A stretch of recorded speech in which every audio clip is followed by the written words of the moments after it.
Hello, welcome to Lemon Studios, where we talk anything and everything entertainment. I'm, of course, Lemon himself, Zeke Lemon, and this is my review for John Wick Chapter 4.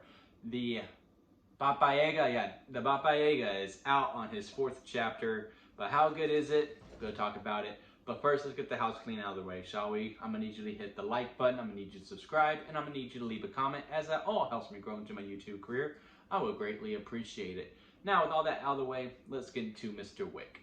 So, full disclaimer, I just watched the first 3 John Wicks literally last week. While the week is coming out, depending on when you watch this review. No reason in particular. I wasn't like, oh, I don't like action movies. No, I love action movies. It's just I missed it when it came out, the first one. And then I heard a dog died, and I don't like seeing dogs die because, as y'all know, Crash, come here. He doesn't want to be on camera right now, but I have a dog. And just seeing a dog die just doesn't really appeal to me that much. Then I went to go see Megan because I want a good long while without seeing a dog die on screen. I was perfectly happy. Then I went and saw Megan, and I went, all right, well, what the hell? I guess I can finally watch these movies. And also the 4th one very intrigued me too, with the whole final set piece and the trailer wherein they're on the street and the cars are going and there's dogs flying. I was like, this movie looks awesome. I need to watch those first 3. So I finally watched them and I enjoy them. I truly enjoy those John Wick movies. I think the action is better in each of the sequels, but I think the first movie was the best one out of those 3. Now, the scene set, let's get into the 4th one. This is the best one. Just gonna get up. This is the best one. Like, from action, I mean, and there's one sequence where it is like all one shot. I really thought my favorite set piece was going to be the when they're in the street with the cars, and it's up there. I mean, it's like 3rd maybe. But if I had to have my 3 favorite set pieces, that's 3rd is the one where they're on the streets of Paris and they're in the circle about, because that is a great action set piece. And then 2 is probably in Japan. There's a scene in Japan, and that one is really good as well. And then the next to last one, because the last set piece is really split into 2. There's some stairs, which is also a really good one. I mean, all the action set pieces are really good. And there's some stairs, and that one's good, but the one before that, when they're in this house, and you're above level, it's like you're playing Frogger, in a way. It's like you're playing Frogger, because you're just above, and it's a big oneer, and it goes for a while. It goes for a while, and it is amazing. Like, it is just so fantastic. But this movie is so much more than just action. So that's where I had my frustrations with the other 2, because I appreciate the Wick movies because it's a very simple story. It's a very simple story. And it's just really a showcase of the action set pieces. But just really wanted a little bit more character with the supporting cast besides Mr. Wick. This one, there is a lot of supporting characters. There's Diane, who plays this blind hitman, and he's phenomenal. Like, it's probably the best Donnie Yen has ever been in American cinema, to be completely honest with you. Like, the ways they do it with how he's blind and just how he's fighting, it's like shades of Ip Man. And then, of course, Cary Sukanada, I definitely butchered his name, Mr. Scorpion.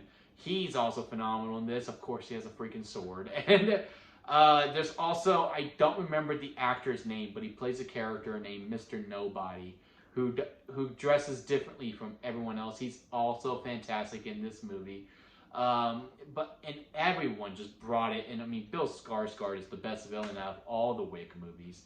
He just has so much menace, and he's just like, man, just as a villain, you're just like, man, I just want you to die, because he's such an asshole in this whole entire movie, and he plays it absolutely beautifully. And of course, Keanu Reeves is always Keanu, and he does great. Oh, now my dog wants to come and pet with me, but you can't really see him. Oh, no, you got a little sneak preview of him. And Keanu is always Keanu, and he does absolutely great. And man, And I was like, okay, I still think I'm going to give the edge to the first one because I didn't think they were going to do what they did in the end. Because as the movie's progressing, and they allude to it a lot, like, they really hammer it home to the point where I thought, like, oh, it's not going to happen. And I was like, man, if they do this, it's a perfect cap off on this story. Because it really leaves it to our, like, yeah, this could be it. But we could also keep going if we so choose to. And I do believe the creators are wanting to take a break after this, which they have rightfully earned. And they did it. And they did it. And I was so happy that they did. But yeah, man, what are some criticisms I have? I know a lot of people thought like we would have criticisms over the runtime, and I'm talking like critics in general. But I gotta tell you, man, because I thought I was gonna have problems with it. I checked my phone before the movie started. I was like, okay, I want to see how long it will take for me to like be over it. I'm not necessarily over it, just like tired, exhausted, just like, all right, let's get this going, because 2 hours and 49 minutes is long for an action movie, especially with a movie that really relies on its set pieces. And I never did. I truly never felt it, and I was just like, oh wow, like, you know, you can tell when you're in the third act, and like the movie's about to wrap up, and I'm like, we're already here? Like, this went by so fast, and in a really good way. So yes, great action set pieces, an actual, like, still a very simple story, which I do appreciate, and it's just much more character driven and much more drawn out.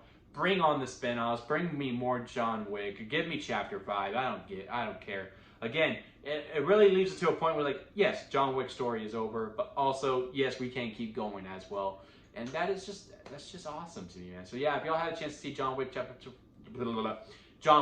4, comment below and let me know. Leave a like if you do enjoy this video, and hit that subscribe button for more. We got Dungeons and Dragons coming pretty soon. And I know I missed Shazam because I didn't really have a lot to say with Shazam. It was a fine movie, but I think I'm gonna finally do it, and I'm gonna incorporate into like why I think superhero movies and DC in general, on why I failed pretty much. But yeah, keep a lookout for those. Hit that subscribe button, and I will see you here next time at Lemon Studios.